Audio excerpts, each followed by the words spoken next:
সংসার সংসার চ্যানেলে স্বাগত। আজকে আমরা 5 বোনের গল্প করব। 5 বোনের বড় মেজো সেজ বোন সুচিত্রা। আজকে তার কাহিনী বলবো। সুচিত্রা ছোটোবেলাটা ওরও বর্ধমানেই মামার বাড়িতেই বেশি ওনার কেটেছে। সুচিত্রা মাসির ওখানে উনি পড়াশুনো কিছু দূর করেছেন। আবার ওখান থেকে বাঁকুড়ায় উনি ওর মাসির বাড়িও গেছেন ঘুরতে। ওখানেও বেশ কিছুদিন ছিলেন। ওখানে উনি আবার ওখানে টুসু পুজো হতো, সেই টুসু পুজো খুব মজার। সেখানে সেই পুতুল তৈরি করা হতো ঘরে ঘরে করে, সেই তাকে ওদের সন্তান সম তাকে পুজো করা হতো। তারপরে তাকে মাথায় ঝুড়ি করে নিয়ে সব বেরিয়ে পড়তো বিসর্জনে। কিন্তু তখন অনেক রকম গান হতো, সেই আমার টুসু এত ভালো, আমার টুসু এত, আমার টুসুর বিয়ে দিয়েছি, বিয়ে এমন এইসব। আর এইসব তরজা গান খুব সুন্দর হতো। সেই সুচিত্রা মাসি আবার ওই সব খুব ভালো বলতে পারতেন। যেমন উনি কথায় কথায় বলতেন, থাকতে গরু না বয় হাল, তার দুঃখ চিরকাল। তারপরে উনি একটু বড় হতে কলকাতায় চলে এলেন। কলকাতায় তখন ওই সুচিত্রা মাসি আর তার আর এক বোন বিচিত্রা দুজনে বাবার সঙ্গে থাকেন, পড়াশুনো করছেন। আর কি জীবন! স্কুল থেকে এসেছেন, এসে গরমকাল মর্নিং স্কুল, দুই বোন গেছে কাঠ কিনতে। কাঠ কিনে এনে উনুন ধরানো হবে, তারপরে রান্না হবে, তারপরে খাওয়া হবে। বাবাও দুপুরে খেতে আসবেন। আবার মাঝে মাঝে ভাত রান্না হতো আর সামনের হোটেল থেকে মাছ কিনে এনে খাওয়া হতো। এইভাবেই দিন চলছে। এর মধ্যে যুদ্ধ লেগেছে, দেশের অবস্থা খুব খারাপ, বোধহয় দ্বিতীয় বিশ্বযুদ্ধ।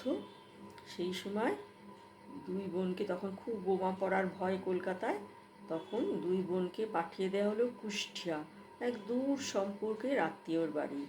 আর কুষ্টিয়াতে দুই বোন চলে গেলেন, বর্তমানে বাংলাদেশ। তারপরে ওখানে তারাও, যাদের বাড়িতে পাঠানো হলো তারাও খুব দরিদ্র। কিন্তু তখনকার দিনে তো মানুষ মানুষকে ফেলতো না, আদৌ যতটা পারত নিজেদের সঙ্গেই সমানভাবে খাতির যত্ন করে রাখতো। তা দুই বোন তো ওখানে চলে গেলেন। গিয়ে ওখানে সেই ওনাদের খুব কষ্ট হতো ওখানে। তখনকার দিনে এখন যা আমরা র চা খাই, তখনকার দিনে কেউ র চা ভাবতে পারতো না। ওদের বাড়িতে ছাগল ছিল, সেই ছাগলের দুধের চা খাওয়া হতো। আর দুই বোন কী করবে, চায়ের তো অভ্যেস ছাড়তে পারবে না, নাক টিপে রোজ চা খেতেন। তারপরে দুপুরবেলা রান্না হতো। সেই ওদের এক মেয়ে, সে তার জমি টমি ছিল, শ্বশুরবাড়ির অবস্থাপন্ন, ডাল পাঠাতো, চালও পাঠাতো। সেই চাল ডাল দিয়ে ডাল রান্না হতো আর ভাত হতো, সেইটা দুপুরে খাওয়া হতো। আবার তাদের এক ছেলে দূরে কোথাও চাকরি করতে যেতেন, সেই ট্রেন চলে যেত, শেষ ট্রেন বোধহয় 9টা 10টা, তখন বাড়ি আসতো। সেই তখন সেই ভাত, আবার ডাল ভাত খাওয়া হতো। সেই ডাল, দুপুরের ডাল তো গরমে ততদিনে টক হয়ে গেছে। আর কি করবেন, ওই খেয়ে খেয়ে দু বোনের তো খুব হজমের রোগ ধরে গেল। তখনকার দিনে বলতো ডিসপেপসিয়া, কিন্তু কিছু করার নেই, এমনিতে তারা খুব খুশিতেই থাকতেন। যদিও একদিকে ভাই বোন, একদিকে বাবা কলকাতায়, চিন্তা তো আছেই, কিন্তু কিছু করার নেই। তারপরে কিছুটা পরিস্থিতি ভালো হলে আবার তারা কলকাতায় চলে এলেন, কলকাতায় পড়াশুনো করতে লাগলেন। একদিন আবার কিছুদিন গেছে, তখন ভারত স্বাধীন হবে, চারদিকে একটা আনন্দ। এই সময় দাঙ্গা লাগলো। সেও তো একটা, যারা সেই সময় ভুক্তভোগী, এখন প্রায় কেউ নেই, সেই সময়কার যারা আছেন তারা জানেন যে কি ভয়ঙ্কর দিন গেছে। তা ওনার বাবা কিছু করার নেই, কাজে চাকরির জায়গায় গেছেন। তারপরে দুপুরে খেতে এসে ঘরে এসে উনি কাঁপতে কাঁপতে শুয়ে পড়লেন। তারপরে তাকে জল টল দেওয়া হলো। বললেন যে কাছেই একজন হানিফ মাস্টার, তিনি দর্জি ছিলেন, এনারাও দরকার মতো তার কাছে সেলাই ফোড়াই করাতো, কোনো অসুখ ভাব ছিল না।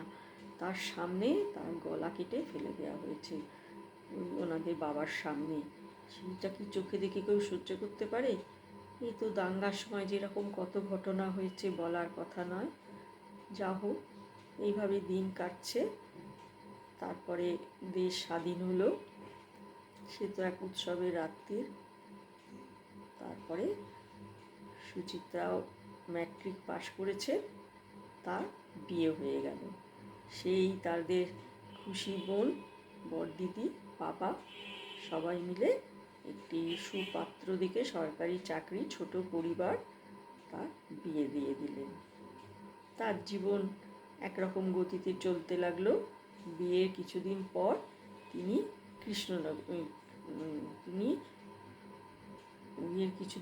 তিনি চিত্তরঞ্জন চলে গেলেন, মানে তার স্বামী ওখানে বদলি হয়ে গেলেন। ওখানে গিয়ে খুব সুন্দর তারা ঘর সংসার করছেন, শাশুড়ি আছেন, মাঝে মাঝে ভাসুর যা সব আসেন, দূরে দূরে থাকেন যারা। তারপরে তার দুটি কন্যা সন্তান জন্মালো, কিন্তু আবার তারা বদলি হয়ে কলকাতায় চলে আসলেন। এসে তারা প্রথমে একটা বাড়ি ভাড়া নিলেন। সেই বাড়িতে এক বুড়ো বুড়ি থাকতেন, তারা নিচে থাকতেন। সেই বুড়ো ভদ্রলোক খুব অসুস্থ ছিলেন, তার সম্ভবত টিবি ছিল, খুব কাশতেন। তারপরে রক্ত টক্ত সব, কফ টপ, রক্তমাখা সব ড্রেন দিয়ে যেত, বাথরুমে স্নান করানো হতো। ওনারা আবার ওই বাড়ি ছেড়ে নতুন বাজারের একটা বাড়িতে গেলেন। সেই বাড়িটা আবার একটা কি বলবো, মানে চিড়িয়াখানাও বলা যায়। একটা মানে কলকাতা শহরটাই বোধহয় ওই তিনতলা বাড়িটার মধ্যে ঢুকে পড়েছে নতুন বাজারে। তখন তো ওরকম ছিল।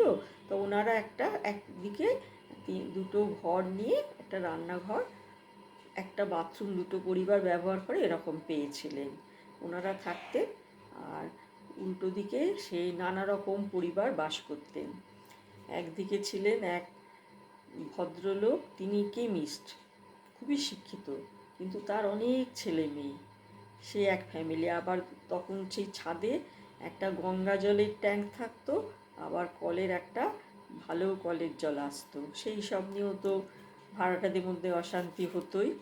আবার তার পাশে থাকতেন আর এক ভদ্রলোক আর ভদ্রমহিলা।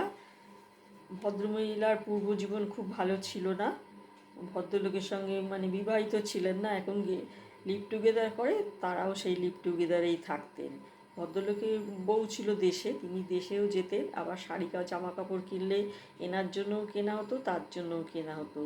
দেশেও সংসার সামলাতেন, এখানেও একটা সংসার ছিল। ওদের আবার একটা টিয়া পাখি ছিল, সে বেশ কথা টথা বলতো। তার পাশে একটি পরিবার ছিল, তারাও সেই অনেক লোকজন, তারা অনেকগুলো ঘর নিয়ে থাকতেন। তারাও কিন্তু মানুষ ভালো ছিলেন, লেখাপড়া করতো ছেলে মেয়েরা। দোতলায় আবার থাকতো আরও দুটো ফ্যামিলি, তাই সে অনেকগুলো ঘর নিয়ে থাকতো। তা একটা ফ্যামিলি, তাদের মিষ্টির ব্যবসা ছিল। মিষ্টির দোকানে ভদ্রলোক যেতেন, অনেক ছেলে মেয়ে, আবার তাদের একরকম জীবন ছিল। তার ছেলে আবার নানা রকম মজা দেখাতো তিনতলায় এসে। আর ওই সুচিত্রার মেয়েরা খুব মজা পেত, কিন্তু সে থাকতো। সুচিত্রার বড় মেয়ে খুব মিশুকে ছিল, সেও মাঝে মাঝে ছোট্ট, সেই তাদের ঘরে যেত। আবার নিচে যাত্রা হচ্ছে। আগেকার দিনে না অত তো জীবনযাত্রা জটিল ছিল না, রাত্রিরে যাত্রা। সুচিত্রার বড় মেয়ে খুব যাত্রা দেখার শোক, কত বয়স হবে তখন, বড় জোর 6-7 বছর। সেই মেয়ে রাত্রে বসে যাত্রা দেখছে, মা বাবা ছোট বোন ঘরে ঘুমোচ্ছে।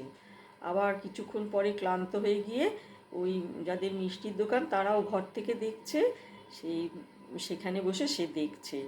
এই সীতা, আগেকার দিনে সবাই জানতো সীতা এক্ষুনি পাঠ করে গেলেন, তারপরে আবার তিনি তাঁবুতে বসে বিড়ি খাচ্ছে। এই তো ঘটনা সবাই জানতেন, আগে হতো। তারপরে কিছুক্ষণ না পেরে আবার ঘরে চলে আসলো। তার পাশে আর একটা পরিবার থাকতো। সেই পরিবার,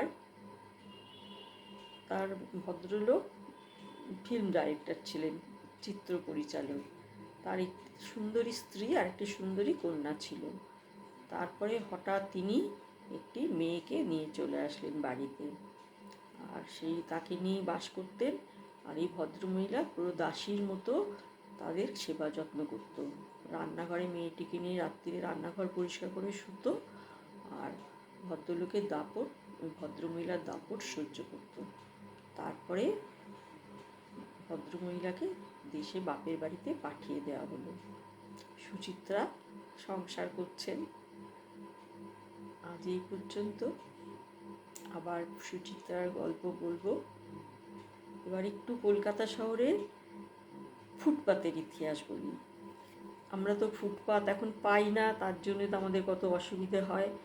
কিন্তু ফুটপাত যখন হয়েছিল তখন কিন্তু অনেক বাধা এসেছিল। ফুটপাতটা কেন হয়েছিল? যখন কলকাতা আস্তে আস্তে ইউরোপিয়ানরা আসছেন, শহর হচ্ছে, লোকের বসবাস বাড়ছে, সব নোংরা রাস্তায় ফেলা হতো। এতে তো রাস্তা মানে একদম দুর্গন্ধ ভরে থাকতো, চলাচলের অনুপযুক্ত হয়ে যাচ্ছিল। তখন ব্রিটিশ রাজ, ওনারা তখন যে লর্ড ছিলেন তিনি, তারা মিলে বা তারা ঠিক করলেন যে পয় প্রণালী তৈরি করবেন ভূগর্ভস্থ। আস্তে আস্তে সেই রকম করে অনেক চিন্তা ভাবনার পরে, খরচপত্রের ব্যাপার আছে, ভূগর্ভস্থ পয় প্রণালী তৈরি হলো। এখন সেইগুলো তো চাপা দিতে হবে। তখন তার উপরে ওই ইংল্যান্ড থেকে আনা লোহার বর্ম দিয়ে চাপা দেওয়া হলো, লোহার শিক টাইপের কিছু একটা, তার উপরে পাথর দেওয়া হলো। এই ফুটপাতের ইতিহাস চৌরঙ্গি থেকে শুরু হয়েছে। তখন ইউরোপিয়ান ব্যবসায়ী সমিতি খুব আপত্তি করলেন, কেননা রাস্তা থেকে তো দোকানটা দূরে হয়ে গেল, ক্রেতারা আসবেন কি না। কিন্তু তখন যারা পরিকল্পনা করেছিলেন তারা তো বলেছেন না, এটা করতেই হবে। আস্তে আস্তে সেই তাদের প্রতিবাদ স্থিতি আসলো। দিন দিন লোকও ফুটপাতকে খুব ভালোবেসে ফেললো, কারণ নিরাপদে হাঁটাচলা করা যেত। আজ এই পর্যন্ত। নমস্কার। আমার চ্যানেল দেখুন, ভালো লাগলে লাইক করুন, সাবস্ক্রাইব করুন।